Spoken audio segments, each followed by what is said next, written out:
This is the fifth video in our video series for the Computer Applications Technology or CAT Prac exam, paper 1 from 2023. And a reminder, this is not the November paper, but the June supplementary paper. So a really good paper to practice just before your final exams.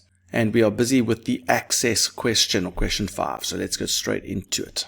Just a reminder that you can download the data files from the link in the video description, and then I would suggest that you go through the paper, try it out yourself, and then take note of which questions you struggle with, and then you can come back to the video and check out those particular questions so you can see if you did them correct or how to do them properly. A reminder about the database question is that it's divided up into 4 sections. There's a section that covers the tables, there's a section that covers forms, and there's queries, and then the final bit will be reports. We've been asked to open the 5 tours database, which I've done already over here. And we want to work with tables and take note of which table you're working with, because if there are multiple tables, you want to make sure that you're working in the right one. We want table 5.1. So if I come here to databases there, the tables, queries, forms, reports, we work in with 5.1. So let's double click on it. And then we most likely are going to go to design view to go make changes over here, which are all the properties of those fields. So the first thing they want is 5.1.1. Modify the properties of the ID number field so that it's an appropriate field size, and set the field properties so that the records are uniquely identified. So when we come here to ID number, this is an ID number of a tourist. If we look at the data, those are your South African ID numbers. You'll notice that they're all, let's count 1, 2, 3, 4, up until 13 characters. So this is South African IDs. They're always 13 characters in length. So we are going to change that ID number to a field size of 13 because we never need to go more than 13 characters for the ID number. That's the first thing. And they said they want it to be uniquely identified. That means that the ID number is actually the primary key. So I'm going to save the change first of all.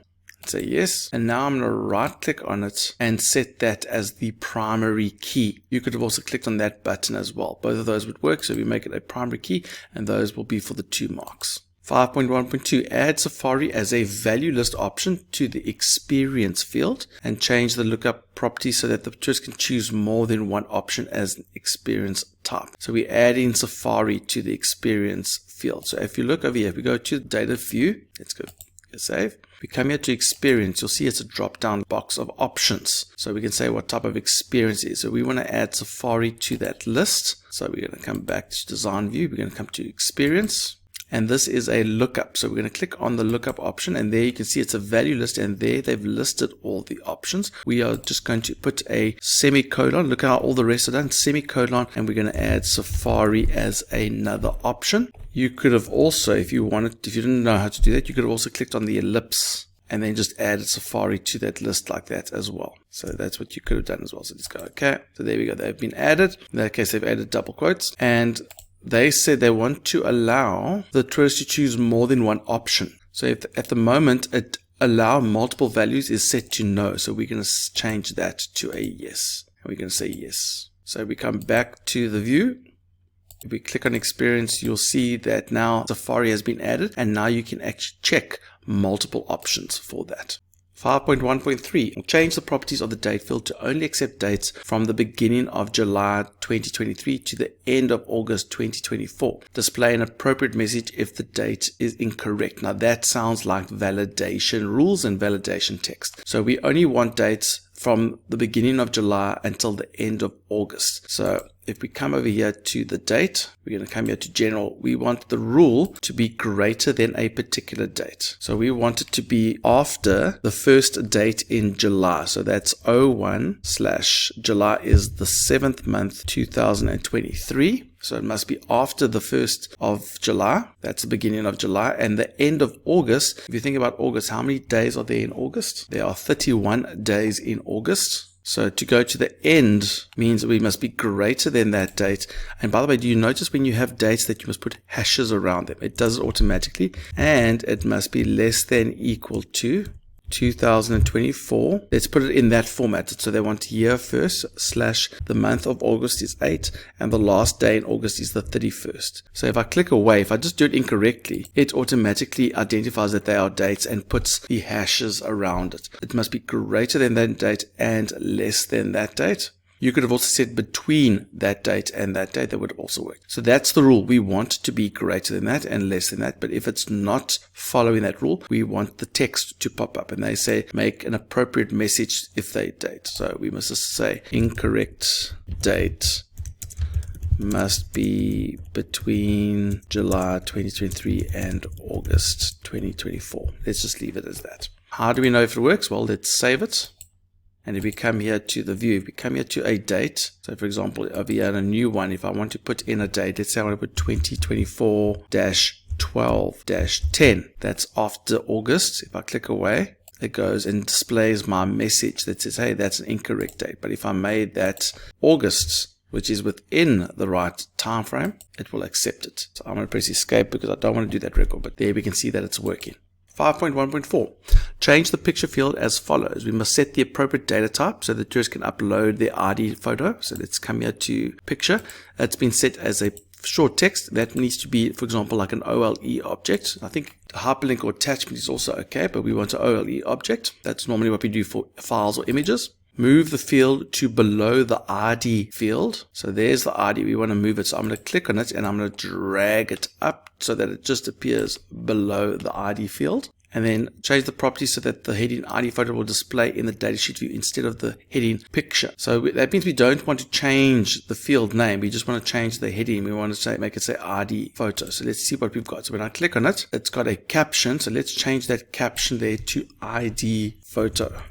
You'll notice that it's still called picture, but when I come here to the view, say yes, it now says ID photo. So the caption is what is displayed on the table. The field name is what is actually called. So there we go. I think that is correct. They even told us do not rename the picture. We just want to change what it's displayed as. So we're going to go to datasheet view. So let's go to the datasheet view of the table. Change the color of the grid lines to black and set the option to display only horizontal grid lines. So now we're displaying how this is viewed. Now that tends to come over here are our grid lines, and over here is alternative row color. Sometimes they ask that. So I'm coming here to grid lines. We haven't got options for more, so I'm actually going to click over here on the datasheet formatting to get this. This is what I want. So they're asking that we change the color of the grid lines to black. So at the moment, the grid lines are shown, but you can see that the grid lines are a green color. So I'm going to change them to a black color. Let's change them to black. And then we must set the option to display only horizontal grid lines. So we do not want the vertical ones. We only want the horizontal ones. And then we can click OK. And there we can see it. So that's how we want to view it. Let's save it. I think that is all. We can now move on to 5.2. 5.2, open up the form 5_2 based on the activities table in design view and modify. So we're going to come here, we're going to double click on the form as there it is, and we're going to open it in design view. Then change the display when property of the image so that the image will only display on the screen. So we're going to click on our image over here, and there should be some details about display when. If I scroll down through here, there's the display when, and we're going to have an option to display on the screen only. So I'll click on that, so it'll only display on the screen. Then apply the conditional formatting to duration to compare records in a yellow bar color. Display the bar only. So we were looking at duration field, comparing records in a yellow bar color and display the bar only. So let's see what that means. So there is the duration label and we want the duration field. There we go. So when in doubt, I'm going to right click on it and you'll see there is conditional formatting. So let's go to conditional formatting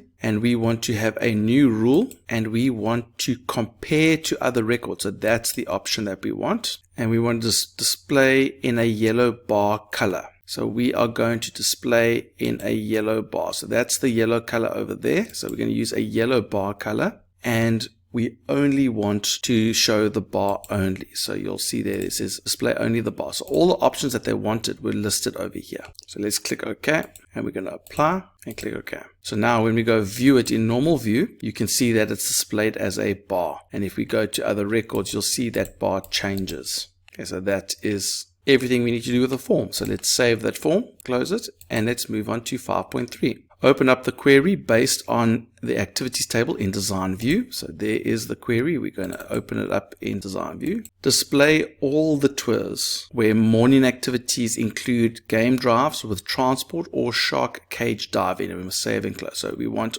morning activities. Read all the words. We want morning activities where there are game drives with transport or shark cage diving. Let's look at the data first. We want all the morning tours. So there are the morning tours. So that's what we're looking at. We want the morning to include shark cage diving. So shark cage diving is one of the options, or a game drive. So it must be one of those, and it must have transport. But let's read that carefully. So it's only game drives with transport or shark cage diving, whether they've got transport or not. So that transport is only attached to game drives. So that makes it a little bit more tricky. So what we're going to do then is we want where the morning is game drive. So I'll type in the word game drive. I think it's spelled like that in the table. So let's go. There's all the game drives, but we only want game drives where there is transport. So the transport field must be a tick. In other words, it must be true. So that's what that tick means. So there's the game drives where they have transport. That's the one scenario. The other scenario is if there's shark cage diving, and that's it. There's no transport attached to it. So now it would be very tempting to come here and go, okay, well then it's all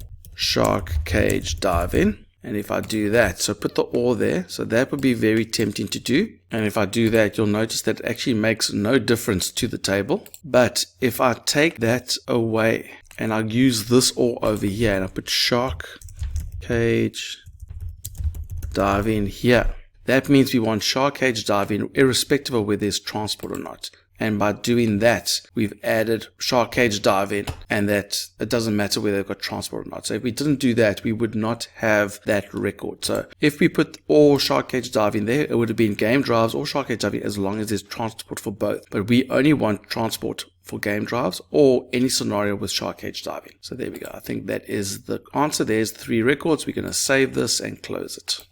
Let's do 5.4. Create a query named query5_4 based on activities that looks like this. The records in the experience field, the last row is calculated in the datasheet view. So that's what they're telling us, some little tips there. Now you'll notice here that there is an experience field and there is a count of tour name. Now I don't think there is a count of tour name field. So let's go first make the query. So we're going to come here to create. We're going to create a query design, and we're basing it off of a table. We base it off of the activities table. So I'll double click on activities. So we can close that now. We want experience and count of tour name. So we want experience. So there's experience and count of tour name. Now there is no count of tour name, but there is a tour name one. So that's the clue. When I see count of tour name, that means that is doing a grouping on tour name and doing a calculation on tour name. So whenever you see a field with like count of or max of or sum of, then you know that when you do this, you need to come here to totals. So at the moment it looks like this, but we want all of the adventures grouped together, all the romances grouped together, and we want to count how many of each one there is. So to do that, we are doing total. So when I click on totals now, you'll notice there's a group by. So we still want the experience to be grouped by, but that count of is the clue here. We want the tour name to be changed to the count of the tour name, and by doing that, do you see what we've got here? We've got exactly what we want there. We've got the experiences, we've got the count of the tour name, and 14, 11, 4, 1, 6. It's exactly how we want it to be. So let's have a look. Let's first double check. Have we got all of the fields there? So we got 5 of them, where over here we've got 6. Oh, there's one extra. Which one are we missing? Okay, you see there's no romance here, so we don't want romance. So that's going to be a criteria then. In experience, we're going to say it must not be romance. How do we say not equal to romance? It's not equal to, that's the shine bright like a diamond. There we go. Not romance. That's not equal to romance. So if I put that as a criteria in experience, then we've got all of the fields 14, 11, 4, 1, 6. 14, 11, 4, 1, 6. So we've got all of them except for romance. So that's an activity. That's correct. We need this total over here, but that total is only in datasheet view. So let's go. We're in datasheet view and we want totals. Now we're going to click on that totals over there, which is going to put a total over there. And we want what type of total? Let's have a look. Total 36. I think that is all those numbers added up. I add 6. Yeah, so that's all added. So we're adding up all those numbers. So if I come here, we want to sum all those numbers. So let's put sum. There we go. We get 36. So let's have a look. Does it look exactly like that? There we go. So just remember with this one, the moment you have a field name with a count of, max of, sum of, then you know you are doing the totals. Then you'll get this total row. And then whichever one has that count of, sum of, that's the one that you change there. The rest you leave group by. And then if you've got to have a total row at the bottom, then you click on the totals for that one, and then you can choose which one you want, if you want the average or the minimum or the max or something like that. So those are how you do that one. So there we go. I think that is done, and we're saving it as query 5_4. Click OK, and there we go. We've saved our query, and we're going to close it now. 5.5, open up the 5_5 query and go open it in design view. So you double click on it, and we're going to go to design view. And they want us to make the following change. Insert a calculated field called hours to determine how many hours each tour will take based on the duration field. Display only the tours that make a day or longer. Refer to the field descriptions in the, okay, so let's have a look. So let's go look over here. So if we run the field, if we look at the duration is in minutes. It looks like it's running them in minutes. So we want to work out how many hours. So how do I convert this into hours? How do you convert 120 into hours? Well, that's 2 hours because you divide it by 60. So that's going to be the calculation. So I'm going to come here to my calculated field. So at the top here, you first put in an equal to sign, and then you start putting your calculation. And we want whatever's in the duration. So I type in duration. You could have put it in square brackets, especially if there's spaces, you must put it in square brackets. And we're going to divide it by 60. So let's just do that. So that puts in a calculation. Let's run it. So we can see there is the hours. So each value is divided by 60. So 240 is 4 hours. That's correct. But we don't want that EXPR1 at the top. We want that to be hours. So we're going to replace that with the word hours. So those are two things that we've done. We've done the hours and we've calculated the duration. And we want to display only the tours that will take a day or longer. So how do we know if the days are going to be a day or longer? Some of these tours right over here, if you look over here, some of these tours are quite a few hours. So how many hours are in a day? There's 24 hours in a day. So I think those are the ones that are a day or longer. So if they take 24 hours or more, then I think it's a day or longer. So we only want to display them. So our hours duration must only be greater than equal to 24. So we only want those where the tours are a day or longer. So let's run it. So there are the ones that are a day or longer. So I think that is it. Let's save it, and then let's close it. And then one more question left. 5.6. Open up the report, and we're going to modify it so that it looks like this. So first of all, let's go to the report. There is the report. We're going to open it up, and we're going to go to the design view. Let's see what we need to do. We need to make about 5 changes. If we look here, you can see that it's grouped by experience. So that's the first thing that we've got. So we're happy with that. So there's a group by experience. But if I view it, just if you look over here, do you see how adventure is all over here? But if I come over here, there's only one adventure that's mentioned at the top there. So that's the one thing. So this experience field is in the wrong place. So let's go to design view. So at the moment, the experience, so there's the label for experience, but we're talking about this. That's only displayed once for each experience, which means I think this must be moved to over here in the experience header. Because the experience header will be for one experience, and that's all the experiences for it. So let's move it there. Let's see what it does there. There we go. Okay, so let's put adventure once and then biking once. Okay, so that's a lot better. So that's the one thing that we've done. That's correct. There we go. Now there is this calculation that's over here. So we want to put a calculation there. Now what is that calculation? Do they mention anything about the calculation? So we want to get to that value. So let's try and get that value. So we're going to come here to design view, and we're going to put in a block over here somewhere. So let's put in on our report design, we're going to then go and put a field over here. So we're going to put a field, and I want to put it the same size as opposite cost per person. If you look there, or it's slightly further than cost per person, so we can actually move it up a little bit over there. And we don't want the text, so I want to delete that because we don't want that text, but we do want a formula here. And I'm assuming if I look at those values, that it's not the total of them. That number 80, that's the smallest one. And if I look there, I think that's the smallest one. If you look at that number represents, it's not the average because those numbers are quite high. It's not the biggest, it's not the sum of them. I think it's referring to which of those is the smallest one. It's going to be the smallest cost per person. So let's come here. We're going to put in equals min, open bracket, of which field? The cost per person. Now make sure that you type it in exactly how that field is called. Make sure it's exactly how the field's called, because if you type it in incorrectly, let's make a mistake. And if I come here to normal view, it's going to ask me, what is this? I don't know what this is. So you can click OK, and it puts nothing there. So make sure that you spell it exactly correct according to what that field is called. So cost per person. Let's see if that's correct.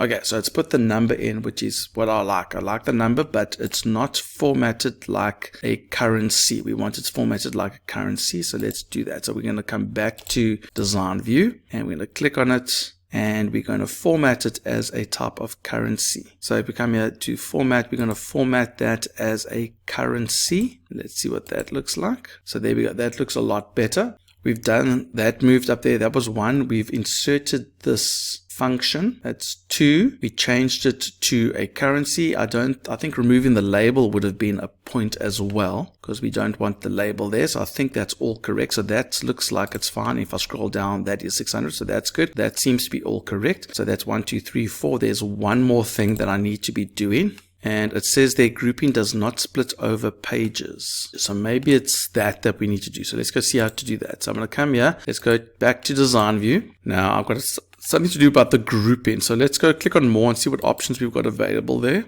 Ooh, do not keep group together. Oh, maybe it's that. So we want to keep the group together on one page. So that's the option that we want. I think that's what we want. So then when we view it, if we go actually to the print preview, you'll see that adventure and biking is on one page. And if we go to the next page, it doesn't put culture on the previous page. It keeps culture over here. So I think that is what they wanted. So that's 1, 2, 3, 4, 5. I think that's 5 marks. 5 marks. I think that's all that they wanted. And there we go. I think we're done. I think that's the end of the report. So we're going to save this. We're going to close it. And there we go. I think we're done with the access question. Now we're nearly there. We've got 2 more to go and we're nearly done grade 12s.